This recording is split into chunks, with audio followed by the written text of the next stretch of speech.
Hello everyone, welcome to IKTab. So let's start with the editorial discussion for 29th of March. Now, first of all, let's understand कि आज हमें कौन कौन से editorial को discuss करना है. देखिए, सबसे पहले will talk about the sub regional grouping that is BIMSTEC. BIMSTEC के बारे में हम बात करेंगे, किस तरीके से बिम्स्टेक को वापस ऑन कोर्स लाया जा सकता है, इसके बारे में हम समझेंगे. तो बिम्स्टेक जो है पिछले कुछ सालों से बहुत ही प्रॉपर्ली फंक्शन नहीं कर रहा है, तो किस तरीके से बिम्स्टेक वापस आ सकता है और किस तरीके से जो हमारा रीजनल कॉपरेशन है उसके अंदर फिर से इंप्रूवमेंट हो सकती है, इसके बारे में हम समझेंगे. And second will talk about JCPOA यानी कि joint comprehensive plan of action.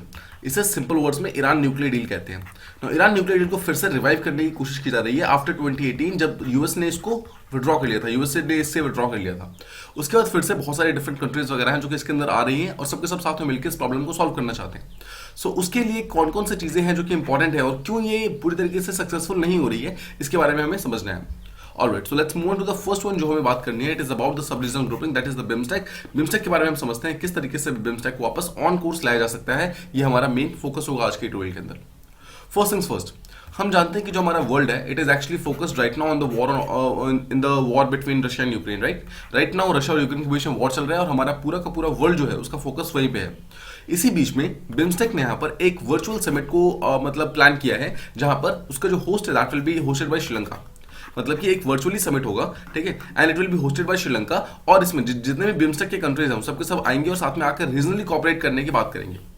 Now अगर हल्का बैकग्राउंड देखें तो 1997 में बिम्स्टेक को फॉर्म किया गया था और ये एक टाइप का 7 मेंबर कंट्री है, जिसके अंदर आप देखेंगे मेंबर्स कौन कौन से हैं. B for Bangladesh, we have I for India, M for Myanmar, S for Sri Lanka, T for Thailand. ये हो गए 5 कंट्रीज. इसके अलावा 2 और कंट्री ने यहाँ पर ज्वाइन किया है, नेपाल एंड भूटान. तो जस्ट रिमेंबर, ये बहुत ही सिंपल है आपको याद करने में.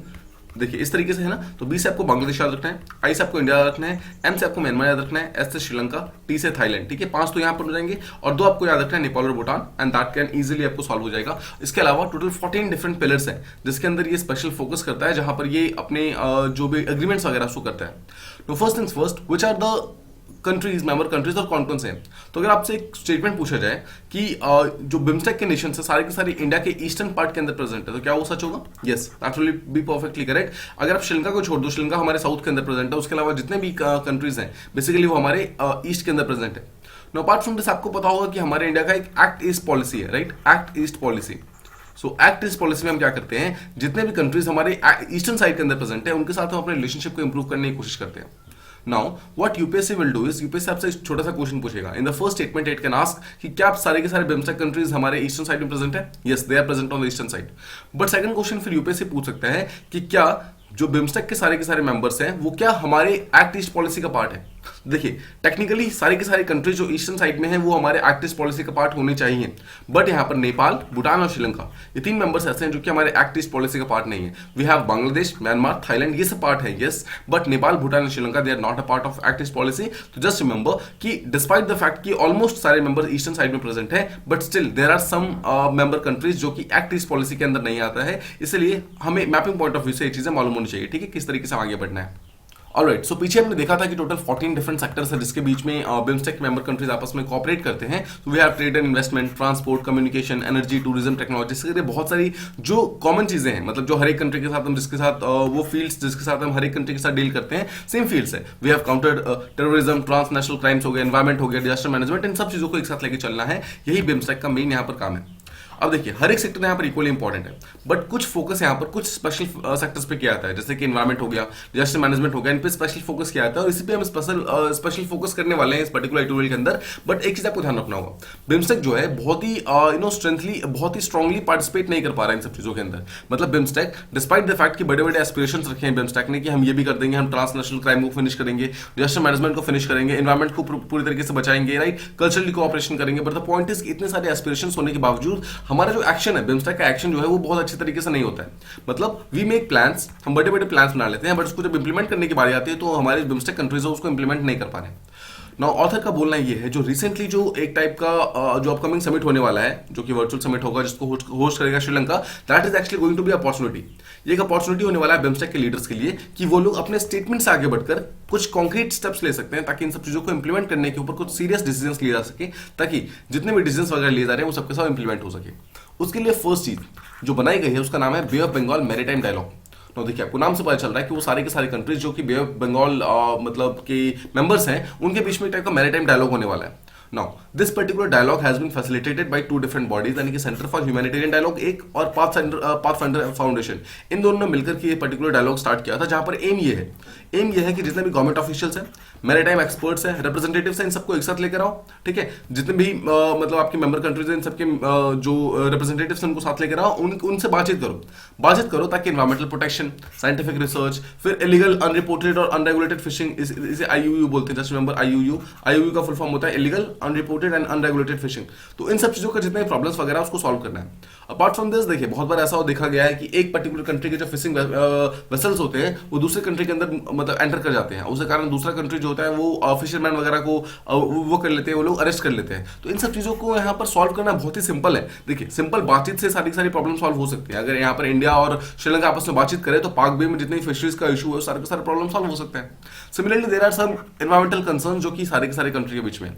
अब ये जो मैरीटाइम डायलॉग जो बे ऑफ बंगाल के बीच में हो रहा है, ये शो करता है कि जो बे ऑफ बंगाल इनिशिएटिव है, यानी कि जो ये बिम्स्टेक मेंबर कंट्रीज हैं, अगर आप इनको देखेंगे तो इन कंट्री के अंदर बहुत सारे एस्चुरीज हैं, बहुत सारे मैंग्रोव फॉरेस्ट है, बहुत सारे कोरल रीफ्स हैं, बहुत सारे सी ग्रास मिडोज हैं, मास नेस्टिंग साइट है, बहुत सारे डिफरेंट टर्टल्स वगैरह के।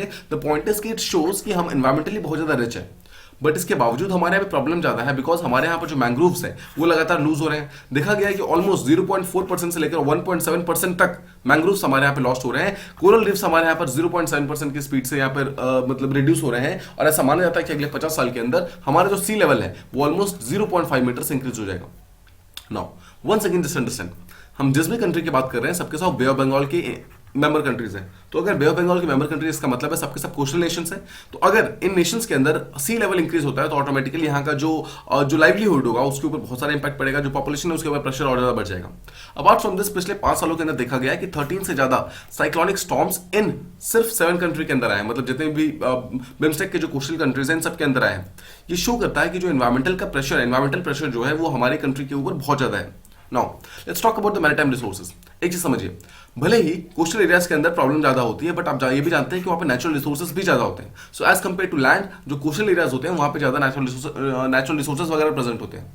नाउ तो अगर हमारे पास ज्यादा नेचुरल रिसोर्सेज प्रेजेंट है, बट हमारे पास ज्यादा पॉपुलेशन भी है, हमारे पास ज्यादा पीपल है जिसके ऊपर जिसको मतलब बेसिकली हमें संभालना है। So we have around 185 million people in 7 countries को मिलाकर के इतना ऑलमोस्ट पॉपुलेशन है। अगर आप सिर्फ फिशरमैन की पॉपुलेशन की बात करेंगे, सिर्फ और सिर्फ फिशरमैन जो कि कोस्टल एरियाज के अंदर रहते हैं, they are almost 3.7 million people. मतलब कि इन 7 कंट्रीज में मिलाकर के अराउंड 3.7 मिलियन पीपल ऐसे हैं जो कि फिशरमैन हैं, जो कि ऑलमोस्ट हर साल 6 मिलियन टन से ज्यादा का जो फिश है उसको कैच करते हैं और उसको डिफरेंट वर्ल्ड के पार्ट्स में सप्लाई करते हैं और अपनी लाइवलीहुड को चलाते हैं। अपार्ट फ्रॉम दिस, अगर आप पूरे वर्ल्ड में जितने भी फिश कैच होते हैं उसका 7% ऑलमोस्ट इन्हीं बिम्स्टेक कंट्री, यानी कि सिर्फ 7 कंट्री मिलकर के 7% कैच करती है पूरे वर्ल्ड का। This is a huge number. और इस अगर आप 7% वर्ल्ड के फिश कैच की बात करेंगे तो it is valued at around $4 billion. मतलब हर साल सिर्फ फिश से हमारे जो बिम्स्टेक कंट्रीज हैं वो लोग ऑलमोस्ट $4 बिलियन का बिजनेस करते हैं। This is the kind of potential that we are talking about here. इसके अलावा अराउंड 4 लाख से ज्यादा फिशिंग बोट्स है जो कि इस पर्टिकुलर बे ऑफ बंगाल के अंदर ऑपरेट करते हैं। 33% ऐसे फिश स्टॉक्स है जो कि ऑलरेडी यहां पर काम कर रहे हैं, जो कि अनसस्टेनेबल है, मतलब जो अभी तक बहुत अच्छे तरीके से काम भी नहीं कर रहे हैं।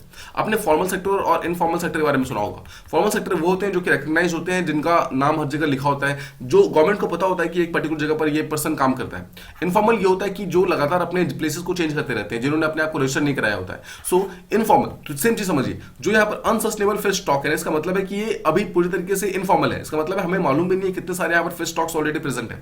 देखिए इतने तो हमें पता है फिशिंग बोट्स प्रेजेंट है बिकॉज इन्होंने अपने आप को फॉर्मली रजिस्टर करवा रखा है, बट 33% से ज्यादा ऐसे फिश स्टॉक्स है जो कि माना जाता है अनसस्टेनेबल है, मतलब कि वो पूरी तरीके से इनफॉर्मल है और बहुत अच्छे तरीके से काम नहीं कर रहा है। अपार्ट फ्रॉम दिस, जो फूड एंड एग्रीकल्चर जो ऑर्गेनाइजेशन है उन्होंने ये भी बोला था कि बे ऑफ बंगाल जो है ये one of the most important fishing hotspot है पूरे के पूरे एशिया पैसिफिक के एरिया के अंदर। नाउ याद है आपको आयु क्या होता है? आयु का फुल फॉर्म होता है इलीगल, अनरिपोर्टेड एंड अनरेगुलेटेड। ठीक है, ऐसे टाइप के मतलब एक ऐसे फिशिंग स्पॉट्स है जो कि पूरी तरीके से इलीगल है, पूरी तरीके से अनरिपोर्टेड है और अनरेगुलेटेड है। ऐसे फिशिंग स्पॉट्स हमारे जो बिम्स्टेक कंट्रीज है उसके अंदर सबसे ज्यादा है।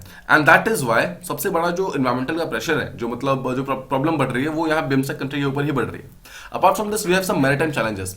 अगर आप चैलेंजेस की बात करेंगे तो फर्स्ट चैलेंज कम्स कि डेड जोन यहाँ पर बहुत सारे इमर्ज हो रहे हैं। What is the meaning of dead zone? Just देखिए ये पार्ट देखिए, just suppose this is water. इस वाटर के अंदर बहुत सारे यहाँ पर देखिए मान लीजिए कि फिश वगैरह प्रेजेंट है। ठीक है, अब ये फिश क्या करते हैं? ये वाटर का ऑक्सीजन को कंज्यूम करते हैं। नाउ ये फिश जिंदा इसीलिए रहते हैं बिकॉज इनको वाटर से डायरेक्टली जो ऑक्सीजन वगैरह है वो मिलता रहता है। अब दूसरा सिनेरियो देखिए, जस्ट सपोज कि इस पर्टिकुलर जो ये एरिया है इसके अंदर बहुत सारे प्लास्टिक वगैरह रख दीजिए। तो हम जानते हैं कि प्लास्टिक क्या होता है, वो ऑक्सीजन को अपने अंदर वो करता है, मतलब डिग्रेड करता है, ऑक्सीजन को बेसिकली अपने अंदर एब्जॉर्ब कर लेता है। तो पॉइंट इज, अगर प्लास्टिक वगैरह कर देंगे तो क्या होगा, धीरे धीरे सारा का सारा ऑक्सीजन यहाँ का हट जाएगा और जितने भी फिश वगैरह हैं वो लोग यहाँ पर सर्वाइव नहीं कर पाएंगे because of zero oxygen. That area called as a dead zone inside of water. ठीक है, जस्ट रिमेंबर। सेकंड चीज कि जो प्लास्टिक वगैरह है वो लगातार बढ़ते जा रहे हैं, स्पेशली इंडियन ओशन के पार्ट में जो रिवर्स वगैरह है उससे आते हैं और इंडियन ओशन तक पहुंच जाते हैं। उसके कारण क्या होता है, जो भी एरिया वगैरह है उसमें प्लास्टिक बहुत ज्यादा भर गई है। प्लास्टिक के भरने के कारण जो एनवायरमेंटल कंसर्न्स है वो और ज्यादा इंक्रीज हो गए हैं। Similarly we have natural protection, मतलब जो भी फ्लड्स वगैरह थे, जैसे कि मैंग्रोव्स वगैरह थे, मैंग्रोव्स हमें एक टाइप का नेचुरली प्रोटेक्ट करते हैं फ्लड से, बट यहाँ पर मैंग्रोव्स पूरी तरीके खुद ही डिस्ट्रॉय होना स्टार्ट हो गए हैं। सी इरोजन हो रहा है, पॉपुलेशन का प्रेशर बढ़ रहा है, इंडस्ट्रियल ग्रोथ बढ़ रहा है, यहाँ तक कि अनट्रीटेड वेस्ट जो है वो सारा का सारा bay of Bengal, Arabian sea, Indian ocean, इन सब के अंदर आके गिर रहा है। ये शो करता है कि इन एरियाज के अंदर जो मैरीटाइम चैलेंजेस है वो बहुत ज्यादा इंक्रीज हो गया। ये सब तो देखिए, ये सब तो बेसिक मैरीटाइम चैलेंजेस हो गए। इसके अलावा वी हैव टेररिज्म, पायरेसी, फिर बहुत सारे डिफरेंट कंट्री के बीच में जो टेंशन वगैरह चल रही है, ये सब अलग से शो करता है कि किस तरीके से हमारे challenges not just naturally but artificially बहुत ज्यादा बढ़ रहे हैं। अपार्ट फ्रॉम दिस, आप जानते हैं इंडिया, श्रीलंका, बांग्लादेश, म्यांमार, पाकिस्तान, इन सब कंट्रीज के बीच में कॉमन क्या है? कॉमन ये है कि इन सब कंट्री के बीच में फिशरमैन का लगातार कॉन्फ्लिक्ट होता रहता है। मतलब एक कंट्री से अगर फिशरमैन दूसरी कंट्री में जाए तो वहां पर उसको अरेस्ट कर लिया जाता है, उसके अगेंस्ट एक्शन लिए जाते हैं, उसके अगेंस्ट कुछ भी एफर्ट्स वगैरह नहीं लगाए जा रहे हैं, उसको लगाना बहुत इंपॉर्टेंट है, right? Alright, so next point यहाँ पर बात करते हैं ऑथर ब्लू इकोनॉमी के बारे में। First things first, blue economy क्या है? देखिए, ब्लू को यहाँ पर आप कनेक्ट कीजिए वाटर के साथ। सो वाटर से रिलेटेड जितना भी इकोनॉमी है उन सबको ब्लू इकोनॉमी कहते हैं। जैसे कि मैरीटाइम ट्रेड हो गया, शिपिंग हो गया, एक्वाकल्चर, टूरिज्म, इन सब चीजों को ब्लू इकोनॉमी का पार्ट समझा जाता है। नाउ बिम्स्टेक कंट्रीज मेजॉरिटी एक टाइप के कोस्टल एरियाज हैं, तो अगर कोस्टल एरियाज हैं इसका मतलब है यहाँ पर ब्लू इकोनॉमी का पोटेंशियल जो है बहुत ही ह्यूज होगा। नाउ इसी चीज को यहाँ पर टैप करना, that is very important, in opportunities को टैप करना, ताकि एक कोऑर्डिनेटेड और एक कंसर्टेड एक्शन लिया जा सके by different governments, scientist, experts. That thing is called as blue economy का पोटेंशियल को अचीव करना। और जो बिम्स्टेक है उनके पास ये बहुत अच्छा अपॉर्चुनिटी है कि वो फिर से इस पर्टिकुलर पोटेंशियल को यूज कर सकते हैं। बट दिक्कत ये है कि वो लोग रीजनली एक साथ उनको मिलकर काम करना होगा। अगर वो कोऑर्डिनेटली काम नहीं करेंगे तो प्रॉब्लम हो जाएगी। इसलिए उनको बहुत सारी डिफरेंट चीजों को, जो भी प्रॉब्लम्स वगैरह उनको स्ट्रेंथन करने की जरूरत है, उनको सोल्यूशन को स्ट्रेंथन करने की जरूरत है। जैसे कि वी हैव फिशरीज मैनेजमेंट, फिर we have sustainable fishing methods, इसको प्रमोट करने की जरूरत है। फिर जो भी प्रोटेक्टेड एरियाज वगैरह प्रेजेंट है वाटर के अंदर उनको स्टैब्लिश करने की जरूरत है। बहुत सारे ऐसे पॉल्यूशन वगैरह का एरिया जो है उसको मैनेज करने की जरूरत है। इंडस्ट्रियल जो एग्रीकल्चर वेस्ट वगैरह है उसको हटाना है, ऑयल स्पिल्स को हटाना है, इन सब प्रॉब्लम को सॉल्व करना, that is the main thing of blue economy. Apart from this we have research and development. देखिए, जो क्लाइमेट चेंज लगातार हो रहा है, हम जानते हैं क्लाइमेट चेंज के कारण जो सी लेवल राइज है वो इंक्रीज होगा, ऐसे करके बहुत सारी प्रॉब्लम्स होने वाली हैं और स्पेशली जो कोस्टल एरियाज है उसके ऊपर सबसे ज्यादा प्रॉब्लम बढ़ने वाली है। हम जानते हैं कि जितने भी बिम्स्टेक कंट्रीज है वो सबके सब कोस्टल कंट्रीज है। तो अगर बिम्स्टेक कंट्रीज सारी कोस्टल कंट्रीज है, इसका मतलब है कि इनके ऊपर जो प्रेशर है वो लगातार बढ़ने वाला है। तो एम ये है, मेन हमारा actually need of the hour ये है कि जितने भी कंट्रीज है सबको साथ में मिलकर कुछ साइंटिफिक रिसर्च वगैरह करना होगा कि क्लाइमेट चेंज का क्या इंपैक्ट पड़ने वाला है, किस तरीके से हम उसको मिटिगेट कर सकते हैं, किस तरीके से उसको सॉल्व कर सकते हैं। प्रेजेंटली अगर आप देखेंगे तो मरीन रिसर्च का जो फील्ड है उसके बीच में बहुत ही लिमिटेड कोऑपरेशन है हमारे बिम्स्टेक कंट्री के बीच में, मतलब ज्यादा कोऑपरेशन नहीं होता है, डिस्पाइट द फैक्ट कि हमारे यहाँ पर बहुत सारे डिफरेंट प्रीमियर इंस्टीट्यूशंस है, बहुत सारे कॉलेजेस, यूनिवर्सिटीज हैं, we have excellent scientist almost हर एक कंट्री के अंदर। बट इसके बावजूद जो बिम्स्टेक कंट्रीज है वो आपस में एक दूसरे के साथ यहाँ पर किसी भी टाइप का लिंक नहीं करती है, आपस में इंटरेक्शन नहीं करती है। बट जो बिम्स्टेक कंट्रीज है they go to the western countries, मतलब यूएसए और यूरोप के साथ जाकर वो मतलब डील करती है, बट आपस में डील नहीं करती है। That is the biggest problem. हमें बिम्स्टेक में सबसे पहला चीज ये करना होगा कि आपस में एक दूसरे कंट्री के ऊपर भरोसा दिखाना होगा, फेथ दिखाना होगा और आपस में एक दूसरे कंट्री के साथ मिलकर काम करने होंगे। इसके अलावा we should use modern technology, we should actually improve our fishing practices. अगर हम ये सब करेंगे तो एक्चुअली हमारा जो ओवरऑल जो रिसर्च एंड डेवलपमेंट है ऑटोमेटिकली इंक्रीज होना स्टार्ट हो जाएगा। Alright, next thing that comes is environmental protection. किस तरीके से हमें मरीन का एनवायरमेंटल प्रोटेक्शन करना है, मतलब जो सी में जो एनवायरमेंट्स वगैरह उसको प्रोटेक्ट करना है, ठीक है, उन सब चीजों को प्रायोरिटी बनाना, that is very important, specially bay of Bengal के रीजन के अंदर। इसके लिए क्या करना होगा हमें, जितना भी इन्फोर्समेंट है, जितने भी लॉज वगैरह बने हुए हैं उनको और ज्यादा प्रॉपर्ली स्ट्रेंथन करना होगा। जितना भी इन्फॉर्मेशन एक कंट्री के पास है उसको शेयर करके दूसरी कंट्री तक पहुंचाना होगा। बहुत सारे रीजनल प्रोटोकॉल्स वगैरह बनाने होंगे, बहुत सारे गाइडलाइंस बनाने होंगे, बहुत सारे ऐसे स्टैंडर्ड्स बनाने होंगे आपस में सारी कंट्री को मिलकर, ताकि पॉल्यूशन को कंट्रोल कर सके। जो डिसीजन मेकिंग है that should B actually based on science, reliable data. मतलब ऐसा ना हो कि आप सारे के सारे डिसीजन खुद से ले रहे हो और जस्ट बिकॉज आपका मन कर रहा है इसलिए डिसीजन ले रहे हो, ऐसा नहीं होना चाहिए। सारे के सारे जो डिसीजन वगैरह that should be based on reliable data, information, tools, इन सब पे बेस्ड होना चाहिए। Next is home grown solutions को यहाँ पर आपको प्रमोट करना होगा। होम ग्रोन सॉल्यूशंस का मतलब होता है कि अगर हमें कोई भी चीज चाहिए तो हम वेस्टर्न कंट्री के पास जाके जो खरीदना स्टार्ट कर देते हैं, उससे ज्यादा बेटर ये होगा कि इंडिया उसको खुद बनाए, खुद से उसको प्रमोट करे, या फिर जो बिम्स्टेक कंट्रीज है उसको खुद से बनाए, आपस में जो लोकल इंस्टीट्यूशंस है उन सबका हेल्प ले, उन सब चीजों को आगे बढ़ाए, म्यूचुअली एक दूसरे से सीखे, एक दूसरे को सिखाए और उस तरीके से रीजनल लेवल पे सक्सेस को इंक्रीज करने की कोशिश करें। इसी चीज के लिए यहाँ पर एक बॉडी बनाई गई है that is called bay of Bengal programme. इस चीज को चेन्नई में रिसेंटली बनाया गया है, जहां पर मेन एम ये है कि सस्टेनेबल फिशिंग को यहाँ पर प्रमोट करना है। अपार्ट फ्रॉम दिस, जो बे ऑफ बंगाल प्रोग्राम है ये डेटा कलेक्शन करेगा और रियल टाइम में स्टॉक असेसमेंट वगैरह करेगा कि एक पर्टिकुलर एरिया के अंदर, एक पर्टिकुलर जगह के अंदर कितने बोट्स प्रेजेंट है, कितनी फिशरीज का डेटा वगैरह प्रेजेंट है। हर एक चीज को यहाँ पर बे ऑफ बंगाल जो प्रोग्राम है बीओबीपी वो उसको सॉल्व करने की कोशिश करेगा। अपार्ट फ्रॉम दिस, एक और बॉडी हमने बनाई है bay of Bengal large marine ecosystem. Now देखिए, नाम समझिए, जो मरीन इकोसिस्टम है उसको प्रोटेक्ट करने के लिए चीज बनाया गया है। नाउ ये जो बॉडी है it was actually form by FAO, यानी कि फूड एंड एग्रीकल्चर ऑर्गेनाइजेशन, जो कि यूएसए की बॉडी है, उसने इसको बनाया था। उसको फंडिंग की जाती है बाय जीईएफ, यानी कि ग्लोबल एनवायरमेंट फैसिलिटी के द्वारा। नाउ हमारे बिम्स्टेक कंट्री का मेन एम क्या है? बिम्स्टेक कंट्रीज को एक्चुअली करना अभी ये होगा कि जो बीओबीपी है, जो बे ऑफ बंगाल प्रोग्राम है, bay of Bengal large marine and जो इकोसिस्टम है, इन सब चीजों को अडॉप्ट करना होगा, इन सब चीजों को पूरी तरीके से एक्सेप्ट करना होगा, सपोर्ट करना होगा। सारे के सारे ऑफिशियल्स वगैरह है, मतलब डिफरेंट कंट्री के जो ऑफिशियल है उनको एक साथ आना होगा। जो अनसस्टेनेबल, अनरेगुलेटेड, जो इलीगल वगैरह जो फिशिंग वगैरह है उन सबको हटा करके लीगल फिशिंग बनाना होगा, एक टाइप का रेगुलेटेड फिशिंग बनाना होगा, राइट। इसके अलावा हमें एक इंटरनेशनल वेसल ट्रैकिंग सिस्टम बनाना होगा, ताकि जितने भी ट्रैकर्स वगैरह जो भी एक पर्टिकुलर टाइम में जो शिप्स वगैरह चल रही हैं उन सबको प्रॉपर्ली ट्रैक कर सकें। हर एक पर्टिकुलर वेसल का एक प्रॉपर लाइसेंस बनाना होगा, ताकि जो इलीगल वेसल्स वगैरह हैं उसको हम यहाँ पर आइडेंटिफाई कर सकें, उसको हम ढूंढ सकें, राइट। इस तरीके से अगर हम करेंगे तो ऑटोमेटिकली जो बे ऑफ बंगाल का जो इनिशिएटिव है, यानी बिम्स्टेक जो है, वो भी ऑटोमेटिकली अपने आप को फिर से सस्टेन करना शुरू कर देगी। अपार्ट फ्रॉम दिस, जितने भी इलीगल और अनरेगुलेटेड फिशिंग हॉटस्पॉट्स है उस सब एरियाज के अंदर मॉनिटर करना, कंट्रोल करना, सर्विलेंस करना, इन सब चीजों को इंक्रीज करना, ये भी हमारा मेन काम है। उसके लिए सबसे पहले काम ये करना होगा कि जो बिम्स्टेक कंट्रीज उनको साथ में मिलकर कुछ रीजनल गाइडलाइंस बनाने होंगे, ताकि वो कुछ ऐसे गाइडलाइंस बनाए ताकि सबके सब कंट्री साथ के साथ कंट्रीज उन चीजों को फॉलो करें। अपार्ट फ्रॉम दिस, कुछ लॉज एंड पॉलिसीज बनाने होंगे जो कि आसपास के स्टेट्स को भी मतलब फॉलो करने होंगे। जैसे सपोज अगर कोई इंडिया को अगर लॉ बनाता है तो उस चीज को बिम्स्टेक के बाकी कंट्रीज भी फॉलो करें, अगर वो मतलब उनके पर्सपेक्टिव में है। तो ऐसा अगर होता है तो ऑटोमेटिकली जो बाकी कंट्रीज है उनके साथ रिलेशनशिप इंडिया के और बाकी कंट्री के ऑटोमेटिकली इंप्रूव होने स्टार्ट हो जाएंगे। तो देखिए, सबसे इंपॉर्टेंट चीज लास्ट में ऑथर ये बोलते हैं कि हमने एफर्ट्स बहुत सारे लगाए हुए हैं। मतलब ऐसा नहीं है कि बे ऑफ बंगाल इनिशिएटिव जो है, मतलब बिम्स्टेक जो है, इसने इससे पहले प्लानिंग नहीं की है। प्लानिंग हमने इससे पहले बहुत की हुई है, बट अभी हम एक ऐसे टाइम पे ऑलरेडी प्रेजेंट है जहां पर हम और ज्यादा डिले अफोर्ड नहीं कर सकते। बिकॉज सबसे बड़ा प्रॉब्लम क्या है? Climate change. सबसे बड़ा प्रॉब्लम क्या है? Global warming. उसके कारण सी लेवल राइज हो रहा है, और सी लेवल राइज के कारण ऑलरेडी जो इंपैक्ट है वो बिम्स्टेक कंट्री के अंदर शो होना स्टार्ट हो गया है। सो अब हम और ज्यादा डिले नहीं कर सकते हैं। हमें अभी BIMSTEC must rise awake and act before it is too late. इससे पहले की प्रॉब्लम और ज्यादा बढ़ जाए, उससे पहले आपको प्रॉब्लम को सॉल्व करना होगा। अपार्ट फ्रॉम दिस, हमें रेगुलर मीटिंग्स करनी होंगी डिफरेंट ऑफिशियल के साथ में। जितने भी साइंटिस्ट है, एक्सपर्ट है, उन सबका सपोर्ट एक साथ लाना होगा। जितने भी इलीगल है, अनसस्टेनेबल फिशिंग वगैरह, इन सबको हटाना होगा ताकि हम अपने इकोसिस्टम को प्रमोट कर सके, उसको बचा सके, और रेगुलेटेड फिशिंग को प्रमोट करना होगा, ताकि मतलब डिफरेंट मेथड्स वगैरह, डिफरेंट इनिशिएटिव्स ले सके, ताकि जो अलग अलग कंट्रीज हैं उनके साथ हम मिल करके एक अच्छा बेटर इकोसिस्टम, आसपास का एनवायरनमेंट, उसको हम प्रमोट कर सके, राइट। ये हो गया हमारा फर्स्ट टॉपिक, जो कि जिसमें हमने बिम्स्टेक के बारे में बात की। Now let's move on to the next one, जहां हम बात करने वाले हैं joint comprehensive plan of action, यानी कि सिंपल वर्ड्स में it is called as Iran nuclear deal. देखिए, ईरान न्यूक्लियर डील 2015 में साइन हुआ था, 2016-17 में सही चला हुआ, 2018 में आकर यूएसए ने क्या किया, इसको अपने आप को इससे विड्रॉ कर लिया।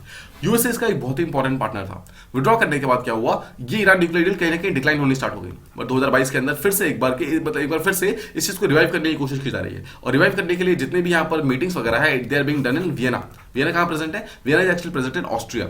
नाउ मैं आपको मैप दिखाता हूं। देखिए, this is the map of Europe. आप यूक्रेन को जानते हैं, मोल्दोवा को जानते हैं, रोमानिया, हंगरी, स्लोवाकिया, पोलैंड को आप जानते हैं। पोलैंड, स्लोवाकिया को टच करता हुआ there is a country called as Austria यहाँ पर, ठीक है। देखिए, दिस ऑस्ट्रेलिया है, इसका यही पे प्रेजेंट है वियना, ठीक है। तो इसी ऑस्ट्रेलिया के अंदर यहाँ पर जो एक मीटिंग हो रही है, जहां पर जो इस तरफ जो यूएसए प्रेजेंट है और यहाँ पर जो ईरान प्रेजेंट है, इसके भी साइड में है, बहुत मतलब मैप के साइड में है, वहां पर उन दोनों की मीटिंग हो रही है, दोनों को प्रॉब्लम को सॉल्व करने की कोशिश की जा रही है।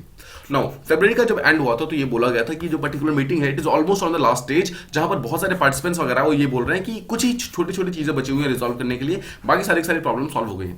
बट अगर आप यूएस के ऑफिशियल्स का स्टेटमेंट सुनेंगे, उनका कहना यह है कि nothing is agreed until everything is agreed. मतलब जब तक सब कुछ साइन नहीं हो जाता तब तक किसी भी चीज को फाइनलाइज करना सही नहीं होगा।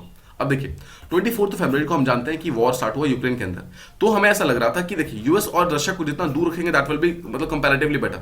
दोनों को दूर रखिए, बिकॉज ऑलरेडी टेंशंस काफी ज्यादा इंक्रीज हो रही है। बट जब जेसीपीओए साथ में आया तो उस टाइम क्या हुआ, joint comprehensive plan of action में जितने भी मेंबर कंट्रीज है उसमें रशिया भी प्रेजेंट है और यूएसए भी प्रेजेंट है। वो दोनों सेम कॉन्फ्रेंस रूम में है, उनके कारण जो है फिर से एक बार कॉन्फ्लिक्ट वगैरह स्टार्ट हो गया। दोनों कंट्री के बीच में जो बहस वगैरह है फिर से स्टार्ट हो गई, फिर से प्रॉब्लम वगैरह इमर्ज होनी स्टार्ट हो गई। Alright, now let's talk about the problem जो यहाँ पर इमर्ज होनी स्टार्ट हुई है। 3 मार्च को ये होता है कि जो रशिया के एम्बेसडर्स है वो वियना टॉक्स के टाइम में यूएस से गारंटी मांगना स्टार्ट करते हैं कि हमें कुछ गारंटीज चाहिए, ताकि जो रशिया के ऊपर जो भी सैंक्शंस वगैरह लगाए गए हैं, इकोनॉमिक सैंक्शंस, उसका कोई भी फर्क यहाँ पर जेसीपीओए के ऊपर नहीं पड़ना चाहिए। इसका मतलब क्या है? देखिए सिंपल वर्ड्स में आपको बताता हूँ। सिंपल वर्ड्स में मतलब यह है 2015 में जब ये डील साइन हुआ था, उससे ये बोला गया था कि देखिए ईरान का जो भी न्यूक्लियर जो भी मटेरियल है उसको रिड्यूस करना है। तो अगर रिड्यूस करना है तो जो उनके पास ऑलरेडी वो कहाँ जाएगा? तो बोला गया तो जो भी इनके पास एक्सेस में इन्वेस्ट मतलब यूरेनियम ईरान के पास, वो सारे का सारा रशिया को ट्रांसफर किया जाएगा। ठीक है, just again once again try to understand, Iran के पास जितना भी एक्सेस में इन्वेस्ट यूरेनियम है वो सारा का सारा रशिया को ट्रांसफर किया जाएगा।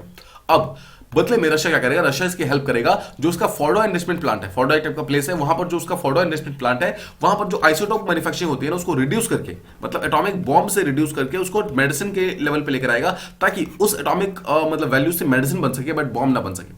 तो आपको समझना है कि रशिया को यहां पर एक्स्ट्रा यूरेनियम मिलने वाला था। ठीक है, मतलब जो भी ईरान का यूरेनियम है उससे मिलने वाला था, और बदले में रशिया उसके जो फोर्डो जो प्लांट है उसका जो आइसोटोप मैन्युफैक्चरिंग प्लांट है उसको रिड्यूस करने वाला था। बट जैसे ही यहाँ पर रशिया के ऊपर सैंक्शंस लगते हैं अभी रिसेंटली यूक्रेन के अटैक के कारण, तो रशिया को एक बात का यहाँ पर डर होता है कि क्या हमसे ये चीज भी छीन लिया जाएगा। इसी चीज के लिए यहाँ पर एक रिटर्न अश्योरेंस माना जाता है, मतलब फ्रॉम रशिया टू यूएसए, कि आप हमें एक रिटर्न अश्योरेंस दीजिए कि आप हमसे वो सब चीजें नहीं छीनेंगे। अब देखिए जितने वेस्टर्न कंट्रीज उनका स्टेटमेंट ये है, वो बोल रहे हैं कि रशिया जानबूझ के इस पर्टिकुलर जो ईरान न्यूक्लियर डील है इसको फाइनलाइज होने से डिले कर रहा है। सोचिए रशिया क्यों डिले करेगा इस चीज में, और यूएसए क्यों चाहता है? देखिए यूएसए चाहता है कि बहुत जल्दी इस चीज को, सैंक्शंस को, मतलब प्रॉब्लम को सॉल्व किया जाए। Let me try and explain कि एग्जैक्टली हो क्या रहा है। देखिए वी हैव यू नो कि एक तरफ यूएसए एक तरफ रशिया है, दोनों के बीच में प्रॉब्लम चल रही है। तो आप जानते हैं Russia is one of the major countries जहां से ऑयल एंड गैस वगैरह प्रोक्योर होता था। ऑयल एंड गैस का प्रोक्योर होने के कारण अगर आप कुछ यूरोपियन कंट्री को छोड़ते तो बाकी सारी के सारे कंट्री के अंदर रशिया ने मतलब रशिया के ऊपर बैन लगाना स्टार्ट कर दिया। सबसे prominently we have USA. USA ने बेसिकली रशिया के जो ऑयल एंड गैसेस है उसके ऊपर बैन लगा दिया, बोला कि हम आपसे कोई भी ऑयल एंड गैस नहीं खरीदेंगे। शॉर्ट टर्म में यूएसए को भले ही ये डिसीजन सही लग रहा हो, बट यूएसए का जो अपना जो डोमेस्टिक मार्केट है उस मार्केट के अंदर जो ऑयल के फ्यूल ऑयल एंड फ्यूल के जो प्राइसेस वगैरह वो काफी ज्यादा इंक्रीज हो गए, उसके कारण वहां पे इन्फ्लेशन वगैरह काफी ज्यादा इंक्रीज होना ऑलरेडी स्टार्ट हो गया। सो यूएसए जो है अब वो यहां पे चाह रहा है कि उसको कोई ऑल्टरनेटिव मिले, ताकि रशिया को ऑयल जो उसने छोड़ दिया उसको बदले में कुछ ऑयल मिलना चाहिए। नाउ डू यू नो सबसे लार्जेस्ट ऑयल प्रोड्यूसिंग नेशंस में से एक कौन है? That is Iran. But Iran के ऊपर हम जानते हैं ऑलरेडी यहां पर कहीं ना कहीं सैंक्शंस लगे हुए हैं। तो यूएसए चाहता है कि अपना फायदा करने के लिए वो जल्दी से इस ईरान के सैंक्शंस को हटा दे और बदले में ईरान से ऑयल वगैरह खरीदना स्टार्ट कर दे। नाउ यहां पर you need to understand the hypocrisy of USA. देखिए जब तक यूएसए को ईरान से कोई मतलब नहीं था तब तक उन्होंने इसके ऊपर ये एक टाइप का सैंक्शन लगा के रखा, तब तक इसको रिवाइव करने के बारे में सोचा भी नहीं। और अभी जैसे ही यूएसए को यहाँ पर मतलब बन रहा है, यूएसए को जैसे ही समझ आ रहा है कि हमें यहाँ पर ऑयल चाहिए, तो ऑटोमेटिकली वो यहाँ पर सारे के सारे सैंक्शंस को हटाने को रेडी है। बट यहाँ पर फिर दूसरा कंट्री आता है रशिया। नाउ रशिया को ये बात पता है कि हम ऑयल दे नहीं रहे, हम बेसिकली ऑयल दे नहीं रहे यूएसए को, और यूएसए के पास कोई और दूसरा सोर्स है नहीं। तो यूएसए के पास एक ही सिंपल सा रास्ता ये है कि वो ईरान का सैंक्शन हटाए और ईरान से ऑयल वगैरह खरीदना स्टार्ट करे। अब रशिया यहाँ पर इस चीज के अंदर बीच में आना स्टार्ट कर रहा है। यहाँ पर रशिया जानबूझकर इस पर्टिकुलर चीज को डिले करने की कोशिश कर रहा है, बिकॉज अगर ईरान का जो ऑयल जो एक्सपोर्ट है वो अगर मार्केट के अंदर आएगा तो ऑटोमेटिकली ऑयल के प्राइसेस रिड्यूस होने स्टार्ट हो जाएंगे, यूएस का जो प्रॉब्लम है वो सॉल्व हो जाएगा। ठीक है, एक चीज समझिए, पब्लिक के अंदर तो आके यूएस के जो प्रेसिडेंट जो बाइडेन है उन्होंने बड़ी बड़ी बातें कही थी, उन्होंने बहुत ही टफ स्टैंड लिया था कि कुछ भी हो जाए हम रशिया को किसी भी टाइप का यहाँ पर कंपनसेशन प्रोवाइड नहीं करेंगे, किसी भी टाइप का रिलैक्सेशन प्रोवाइड नहीं करेंगे। रशिया ने जो यूक्रेन के ऊपर अटैक किया उसके बदले में उनको किसी भी टाइप का कुछ भी मतलब फायदा नहीं मिलेगा। बट एक दिन के बाद ही जस्ट 4 मार्च को रशिया के फॉरेन मिनिस्टर ने आके ये अनाउंस किया कि यूएस ने उनको मतलब लीगल रिटर्न गारंटीज प्रोवाइड की है कि हम आपके ऊपर कोई भी एक्स्ट्रा सैंक्शन नहीं लगाएंगे, और आप जो भी है जो मतलब joint comprehensive plan of action यानी कि जो ईरान न्यूक्लियर डील है उसके अंदर आपको जो भी रिस्पांसिबिलिटीज दी गई थी आप उसको आगे जाकर निभाओ, हम कुछ नहीं करेंगे।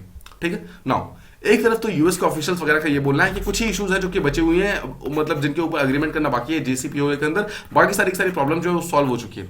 ईरान ने भी यही बोला है यहाँ पर कि जो ये प्रॉब्लम है ये हो सकता है कि आगे जाकर सॉल्व हो जाए, because it is closure then ever, मतलब काफी ज्यादा क्लोज आ गया है। बट ईरान ने साथ में ये भी बोला है कि कुछ हमारे भी रेडलाइंस है, मतलब हमारे भी कुछ कंडीशंस है, और वो कंडीशंस को आप पूरी तरीके से आपको सक्सेसफुली कंप्लीट करना होगा, मतलब आपको एक्सेप्ट करना होगा, तभी हम इस चीज को मानेंगे।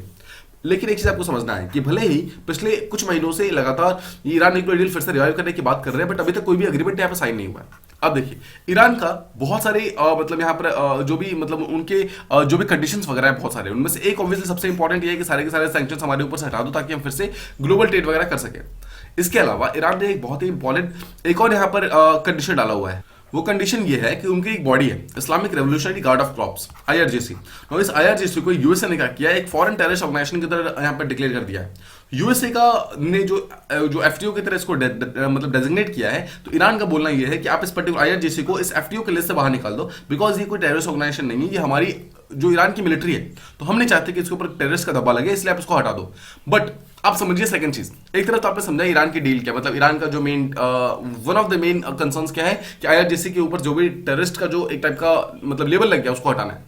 बट अगर आप सेकंड तरफ समझेंगे तो यूएस का डोमेस्टिक पॉलिटिक्स वो भी अभी कुछ ज्यादा अच्छा नहीं चल रहा है। यहाँ पर रिपब्लिकन्स और डेमोक्रेट्स इन दोनों के बीच में जो प्रॉब्लम्स है काफी ज्यादा प्रॉब्लम मतलब इंक्रीज हो गई है, डीपली पोलराइज होना स्टार्ट हो गया है। उसके कारण जो ईरान न्यूक्लियर डील है उसके बीच में कोई भी कंसेशंस वगैरह होने को रेडी नहीं है।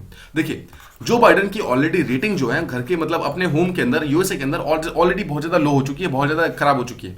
अब बाइडन को हर चीज के लिए रिस्पॉन्सिबल किया जा रहा है, अफगानिस्तान से विड्रॉ करने के लिए, सीरिया का वॉर हारने के लिए, जो यूक्रेन का प्रॉब्लम है उसको यहाँ पर इमर्ज करने के लिए, इन सब चीजों के लिए बाइडन को कहीं ना कहीं रिस्पॉन्सिबल ठहराया जा रहा है। और ये माना जा रहा है कि अगर ये चीज इंक्रीज हो गई, मतलब ये प्रॉब्लम जिस तरीके से बढ़ रहा है, आप जानते हैं नवंबर 2022 के अंदर उनका मिड टर्म इलेक्शंस है। मिड टर्म इलेक्शन जो होता है वो यूएस प्रेसिडेंट के अंदर होता है, मतलब वहां पर चेक किया जाता है कि प्रेसिडेंट है वो कितने ज्यादा अभी भी पॉपुलर है, क्या पॉपुलर है फिर नहीं है। अगर पॉपुलर नहीं होते तो कहीं ना कहीं थोड़ी थोड़ी उनकी पावर जो है उनकी पार्टी के पास शिफ्ट होना स्टार्ट हो जाता है। ठीक है, अब देखिए समझिए, अभी राइट नाउ ऐसा माना जा रहा है कि जिस तरीके का प्रॉब्लम्स अभी मतलब बाइडन देख रहा है, बाइडन जो है वो किस तरीके के प्रॉब्लम देख रहे हैं और मतलब जो उनकी रेटिंग्स वगैरह डाउन हो गई है उसके कारण अगर वो बोलेंगे भी तो आईआरजीसी को एफटीओ के लिस्ट से बाहर निकलना पॉसिबल नहीं है, बिकॉज जो उनका सेनेट है, यूएसए का जो सेनेट है वो इस चीज को कभी मानेगा ही नहीं। और अगर यूएस का सेनेट इसको नहीं मानेगा तो ऑब्वियसली प्रॉब्लम सॉल्व नहीं हो सकती है। नाउ द क्वेश्चन कम्स कि फिर ईरान के लिए ये चीज मतलब क्या है, जेसीपीओ का मतलब क्या है। एक चीज समझिए, राइट नाउ जो joint comprehensive plan of action है वो ईरान के लिए बहुत ज्यादा इंडिकेशन नहीं रखता है। यहां तक कि जो यूएस के नेगोशिएटर भी है वो भी उनका भी स्टेटमेंट अभी यही है कि जो ये वाला एग्रीमेंट है वो बहुत ज्यादा एमिनेंट नहीं है। ऐसा नहीं है कि नहीं हुआ तो बहुत बड़ी प्रॉब्लम हो जाएगी या फिर इनएविटेबल भी नहीं है। ठीक है, समझिए ऑलरेडी इतनी सारी प्रॉब्लम्स हो चुकी हैं कि ये joint comprehensive plan of action अगर अभी कुछ साल डिले भी हो जाएगा ना तो प्रॉब्लम नहीं होगी। बट यहां पर यूएस की एंजाइटी है कि ईरानियन ऑयल को वापस मार्केट के अंदर लाना है ताकि प्रॉब्लम को सॉल्व कर सके। इसके कारण यहां पर यूएस लगातार एफर्ट्स लगा रहा है कि किसी तरीके से मैं ईरान को वापस डील के अंदर वापस लेकर आऊं। फिर से यूएस की जो हिपोक्रेसी है उसको हमेशा याद रखना है। जब यूएसए को मन होता है, मतलब जब भी उसको अपना फायदा होता है तो वो बड़े से बड़े कंट्रीज जैसे कि ईरान है उसके ऊपर सैंक्शंस हटा देता है। बट जैसे ही यूएसए का फिर से एक बार कहीं ना कहीं काम खत्म हो जाएगा तो अब देखिएगा फिर से ईरान के ऊपर सैंक्शंस वगैरह लगने स्टार्ट हो जाएंगे। इसके कारण बाइडन के ऊपर जो भी प्रॉब्लम्स है वो काफी ज्यादा इंक्रीज हो गई है। अब देखिए जैसा मैंने आपको बताया नवंबर 2022 के अंदर इलेक्शन है, मिड टर्म इलेक्शन जो कि यूएस के अंदर प्रेजेंट है। अब अगर गलती से भी जो बाइडन वो इलेक्शन हार गए तो उनको एक टर्म दे दिया जाएगा, that will be called as a lame duck president, मतलब कि उनकी कोई पावर रहेगी नहीं। फिर 2024 तक ऑलमोस्ट ऑल्दो वो रहेंगे बट उनकी पावर नहीं रहेगी, उनकी सारी की सारी पावर उनकी पार्टी के पास ट्रांसफर हो जाएगी और हो सकता है कि 2024 आते आते प्रेसिडेंट एक टाइप का चेंज हो जाए, रिपब्लिकन प्रेसिडेंट यहाँ पर आ जाए। पॉइंट इज अभी राइट नाउ डेमोक्रेटिक प्रेसिडेंट है, अगर ये हारे तो रिपब्लिकन प्रेसिडेंट आएगा और पूरी की पूरी पार्टी ही चेंज हो जाएगी। अगर आप ईरान की बात करेंगे तो ईरान के लिए भी कहीं ना कहीं जो joint comprehensive plan of action है उसका सिग्निफिकेंस है वो काफी ज्यादा रिड्यूस हो चुका है।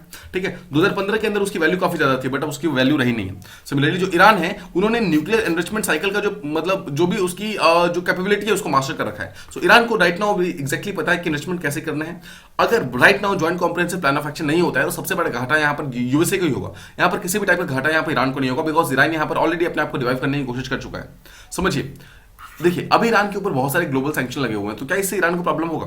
देखिए 2018 से लगातार सैंक्शंस ईरान के ऊपर लग रहे हैं और इन्होंने ऑलमोस्ट अपने वर्स्ट नाइटमेयर्स को देखा हुआ है जब इकोनॉमिक डेप्रिवेशन को इन्होंने मतलब फेस किया था। मतलब जब 2018 के ऊपर ईरान के ऊपर सैंक्शंस लगे थे उस टाइम ईरान के पास खाने को कुछ भी नहीं बचा था, मतलब आसपास के कुछ कंट्री के साथ मिलकर के उसने अपने आप को रिगेन करने की कोशिश की थी बट अपने आप को बहुत ज्यादा इसने रिगेन नहीं किया था। द पॉइंट इज कि जो सबसे वर्स्ट पीरियड था ना उसको ईरान ने झेल लिया है। अभी फिर से ईरान ने अपने आप को फिर से कहीं ना कहीं रिवाइव करना स्टार्ट कर दिया है। देखिए अगर आप 2020 की बात करेंगे तो उस टाइम सिर्फ 0.4 मिलियन बैरल पर डे इतना ही ऑयल वो प्रोड्यूस कर पाता था Iran because of global sanctions. But 2021 आते आते भले ही भी सैंक्शन खत्म नहीं हुए हैं बट बहुत सारी डिफरेंट कंट्रीज ने ऑलरेडी ईरान से ऑयल खरीदना स्टार्ट कर दिया है और ऑलरेडी वो 1.2 मिलियन बैरल्स पर डे के हिसाब से ऑयल वगैरह खरीद रहा है।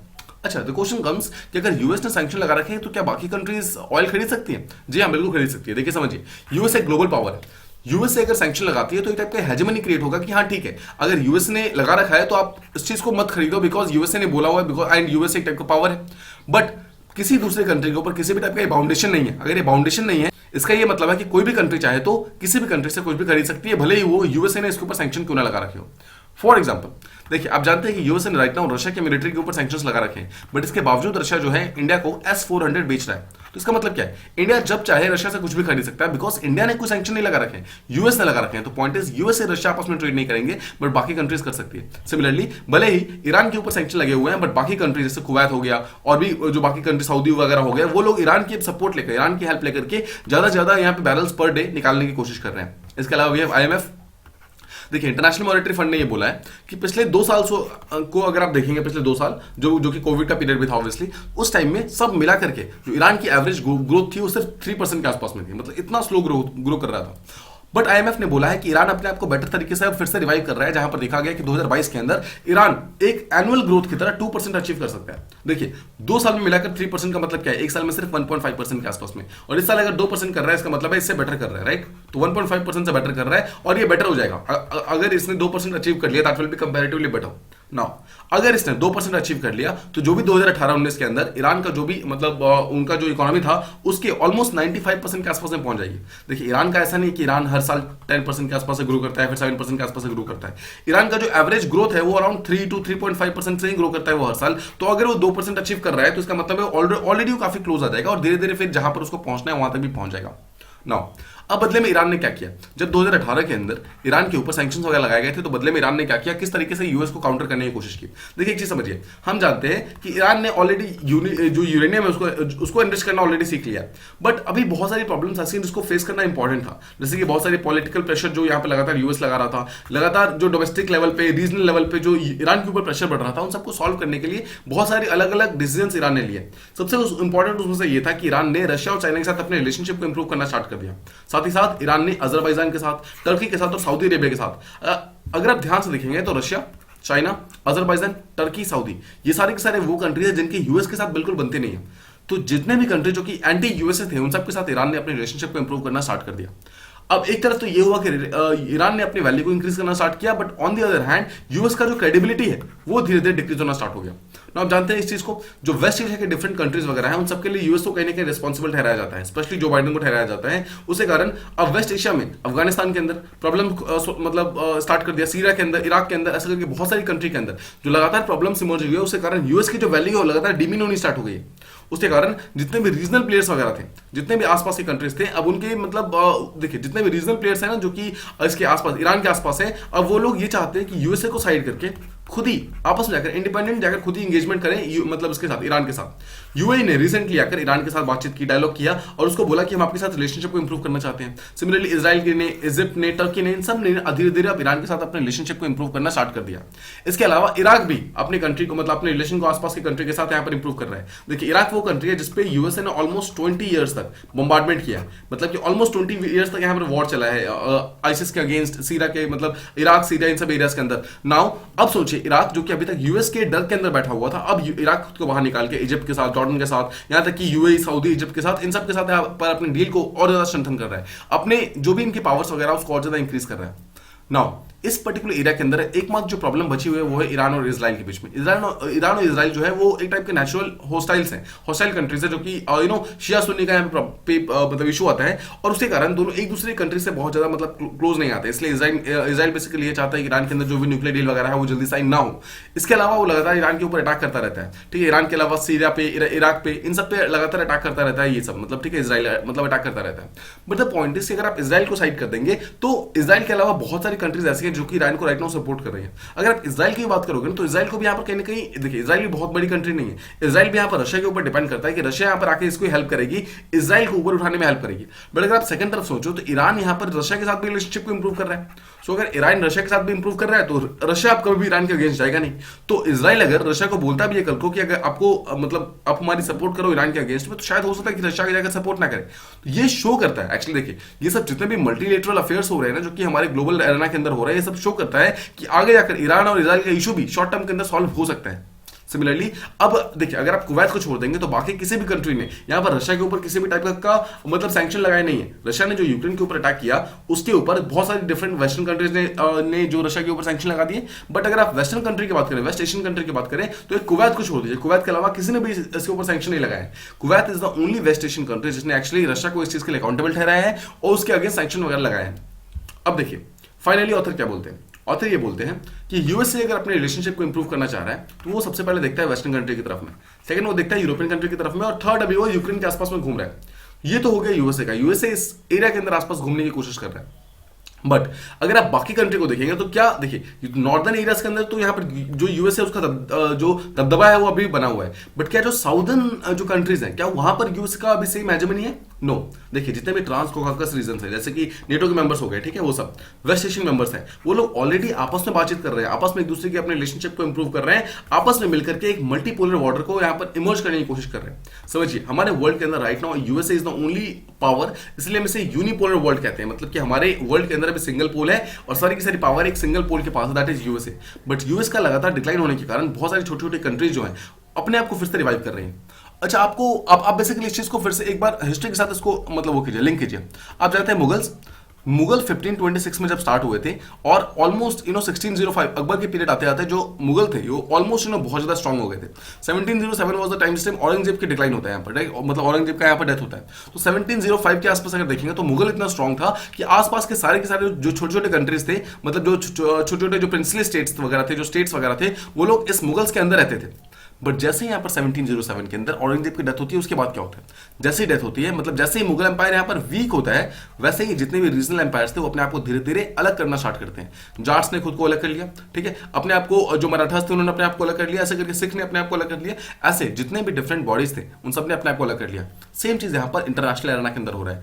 यूएसए जब तक सुपर पावर था तब तक किसी दूसरी कंट्री ने अपने आप को अलग करने की कोशिश नहीं की, बट जैसे ही यूएस लगातार यहाँ पर वीक हो रहा है, वैसे ही यहाँ पर इराक ने खुद को अलग कर लिया, ईरान ने खुद को अलग कर लिया, सऊदी ने अलग कर दिया, कुवैत ने अलग कर दिया, राइट। पॉइंट इज कि ऑलमोस्ट हर कंट्री अब अपने इंडिपेंडेंट रिलेशन को परस्यू करना चाहती है और यूएस के बेसिकली शैडो के अंदर नहीं रहना चाहती है, और यही चीज हमारे इंटरनेशनल एरेना के अंदर देखा जा रहा है। तो जिस तरीके से मुगल से खत्म होने के बाद बहुत सारे डिफरेंट पावर्स आ गई थी ना, सेम चीज यहां पर हो रहा है। यूएस के यहां पर जो हेजेमनी था उसका खत्म होने के कारण अब भी बहुत सारे ऐसे मल्टीपोलर ऑर्डर है जो कि यहां पर इमर्ज होने की कोशिश कर रहे हैं। उसके अंदर India, Russia, Brazil, south America, मतलब साउथ अफ्रीका, सॉरी, मतलब चाइना, ये सब ऐसी कंट्रीज है जो कि अपने आप को फिर से रिवाइव करने की कोशिश कर रही है और यूएस के साथ में एक ग्लोबल पावर बनने की कोशिश कर रही है।